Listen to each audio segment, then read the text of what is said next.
L'asthme, la physiopathologie de l'asthme.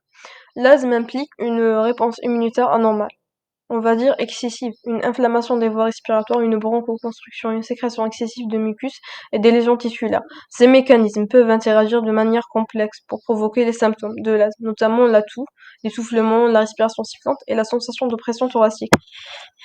Ici, on a une branche normale, branche asthmatique, et une branche pendant la crise. La différence entre une branche asthmatique et une branche normale, c'est par rapport à la paroi. La branche asthmatique, elle est inflammée et épaisse. Ici, c'est normal. On a une branche asthmatique pendant la crise, ses muscles lisses sont contractés. On a de l'air bloqué dans les alvéoles. L'inflammation, elle est due à des médiateurs bronchiques, comme les IgE, les interleukines 5, les interleukines 4, 13. Ici, j'ai fait un trait sur ces deux-là parce que on utilise ça dans l'immunothérapie. On a des anticorps monoclonaux contre les IgE et contre les interleukines 5 et les récepteurs des interleukines 5 qui se trouvent sur les eosinophiles. Donc ici c'est par rapport à la physiopathologie, j'espère que c'était clair, mais c'est pas vraiment très détaillé. On va connaître les classes de l'asthme avant d'aller au traitement. Elle est classée par rapport aux symptômes et aussi par rapport au VEMS et le DEP.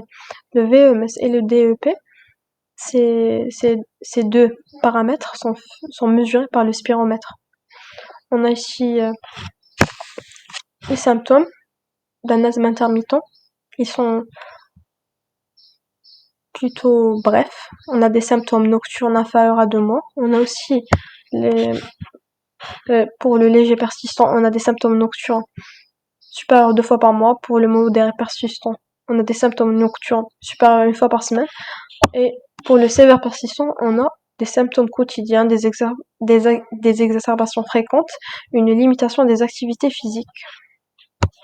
Et les symptômes nocturnes, ils sont aussi très fréquents. Pour le traitement, on a une éviction. Bon, c'est de l'immunothérapie anti-allergique. On a aussi omalizumab. Omalizumab, c'est un anticorps monoclonal contre les IgE normalement. Il va agir sur l'inflammation. On a des corticoïdes, on a des chromones et aussi pour la libération des médiateurs bronchiques, on a les antihistaminiques H1 utilisés comme traitement prophylactique. On a les antagonistes aux leucotriènes. Ils sont utilisés comme traitement additif ou pour un asthme sévère induit par l'aspirine ou les AINS. Parce que l'aspirine et les AINS, ils vont bloquer la coxe. Donc ça va induire les leucotriènes, ce qui va nous donner une libération des médiateurs bronchiques. On a les bêta-2 mimétiques, on a l'adrénaline, les atropiniques, l'exanthine. Tout ce qui est là, c'est des bronchodilatateurs. Pour une insuffisance respiratoire, on donne l'oxygénothérapie. Et dans certains cas, une ventilation mécanique. La ventilation mécanique et l'adrénaline, ce n'est pas très utilisé, seulement en cas d'urgence. D'urgence, mais extrême. Bon, pour le traitement de fond, on a les corticostéroïdes inhalés. Ils sont considérés comme le traitement de base pour la plupart des patients asthmatiques, en particulier ceux atteints d'asthme persistant de gravité légère à sévère. Donc, ils sont utilisés tout le temps. Ils vont réduire l'inflammation, préviennent les symptômes de l'asthme. Bon, on donne les glucocorticoïdes, pas les corticostéroïdes, mais les glucocorticoïdes en cas si on a un asthme aigu grave en injection et oral en cas d'exacerbation. Les bronchodilatateurs, comme j'ai mentionné, c'est les bêta-2 mimétiques, l'exanthine, les atropiniques. Les bronchodilateurs ne sont jamais donnés seuls. On ne donne jamais les bronchodilatateurs seuls, toujours associés aux corticoïdes. Ils sont utilisés en combinaison avec les corticostéroïdes chez les patients atteints d'asthme persistant de gravité modérée à sévère pour améliorer le contrôle de l'asthme. Ça, c'est les bronchodilatateurs à action prolongée. Inclut le salmétérol et le formoterol. On a aussi les antagonistes des récepteurs des leucotriens. Ils sont utilisés en deuxième intention. Car il y a des patients qui ne peuvent pas tolérer les corticostéroïdes inhalés, ou que ce n'est pas assez efficace pour eux. La thiophiline, c'est la dérivée de la xanthine, c'est aussi des bronchodilatateurs à action prolongée qui peuvent être utilisés en combinaison avec les corticostéroïdes inhalés. Comme j'ai dit, il ne faut jamais les utiliser seuls. Mais la thiophiline, son problème, c'est qu'elle elle a un index thérapeutique étroit et elle est contre-indiquée avec la ciprofloxacine. C'est un fluoroquinolone normal. Mais c'est une ancienne molécule, donc les molécules nouvelles, je pense qu'il n'y a pas de problème avec eux. Les immunothérapies allergéniques, également connues sous le nom de désensibilisation allergénique, peuvent être envisagées chez les patients atteints d'asthme allergique persistant, en particulier chez ceux dont les symptômes ne sont pas contrôlés par les médicaments standards. Ici, on envisage ça quand ce n'est pas contrôlé.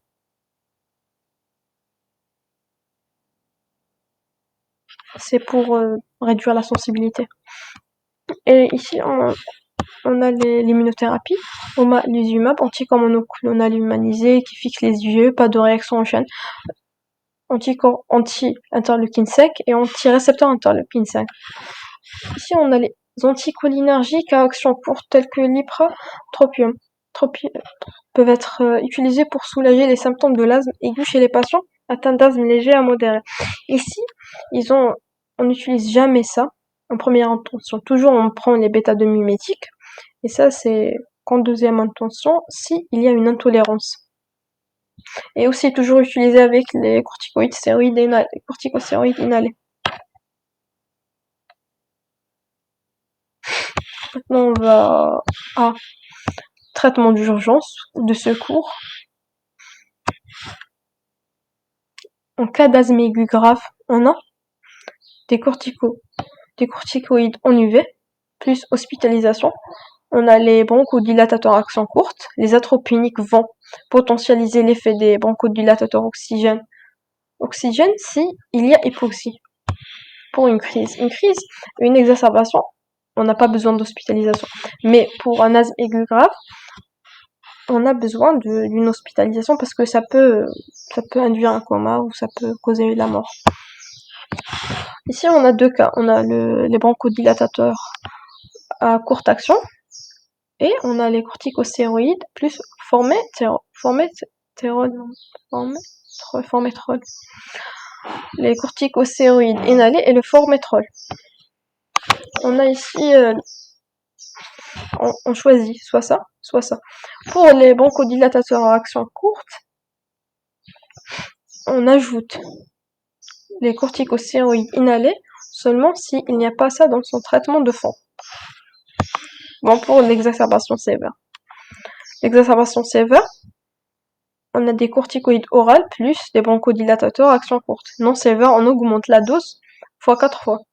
Non, plutôt, on augmente la dose fois 4 du traitement de fond pendant 14 jours s'il utilise une dose moyenne ou faible.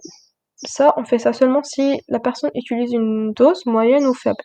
Et il ne faut pas dépasser la dose maximale quotidienne. Et c'est bon pour la vidéo.